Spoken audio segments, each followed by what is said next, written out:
All right, let's pull back the curtain on this world of deception. The numbers you're about to see are absolutely staggering, but what's really wild is that the methods, no matter who's running the con, are almost identical. 104 crore rupees. Let that sink in. This is how much just one financial influencer named Asmita Patel made selling a single trading course to people all across India. Now, look at this. 4,600 crore rupees. That's the profit one of the most elite trading firms in the world, Jane Street, allegedly made by, well, playing the Indian market. And this one? $2.7 million.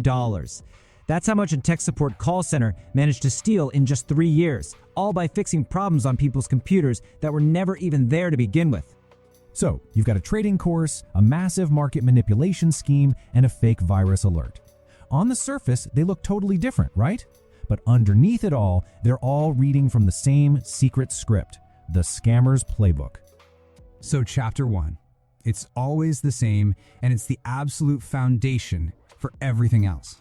You have to build this illusion, this false reality of legitimacy that's so convincing, so airtight, that nobody would even think to question it.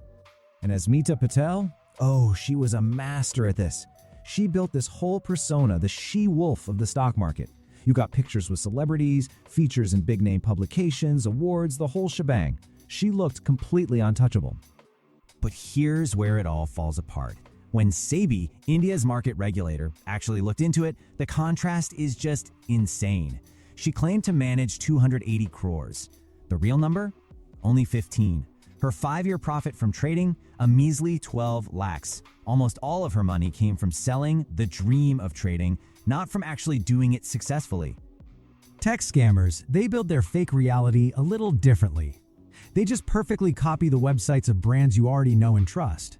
So when you Google for help with your printer, their sponsored link pops up right at the top, looking every bit like the official page you were searching for. It's a clever trap. And then there's Jane Street. I mean, their facade was their own stellar reputation. We're talking about a $20 billion firm that recruits the absolute best of the best from the top universities. Who on earth would suspect a company like that of anything shady? Okay, so once that fake reality is built, you move on to the next chapter. This is the hook. It's where they make you an irresistible promise, one that taps directly into our deepest emotions: hope, greed, and fear. Patel's promise was just pure, uncut greed. She'd tell people, quit your job, take out a loan, put your life savings into my system, it's guaranteed. The message was clear. Your dream life is just one course away. The tragic reality, though, was total financial ruin. This quote from one of her victims, it just shows you the devastating aftermath. People were left drowning in debt, a world away from the easy millions she promised. Now, tech scammers, they go for a different emotion. Pure, gut-wrenching fear. They don't promise you wealth. They promise to save you from a crisis they literally just invented on your screen. They'll show you fake error messages and point to normal computer files and call them viruses, all to get you to panic and see them as your only hope. So, this is the really crucial part. We've got the fake reality, we've got the emotional hook. But how do they actually, get the money? Let's look under the hood. Patel used a classic sales funnel. She'd lure you in with a cheap little course just to get your foot in the door. Then, bam, she'd upsell you to a crazy expensive advanced course. From there, you'd get added to a Telegram channel where she gave out illegal trading tips, and the kicker? You had to use a specific brokerage that was paying her a huge commission on all your trades. To get what Jane Street was allegedly up to, we have to quickly talk about options trading. It sounds complex, but just think of it like this. You're basically placing a bet on where a stock's price will go. You pay a small fee today for the right to buy or sell a stock at a fixed price in the future, hoping the market moves in your favor.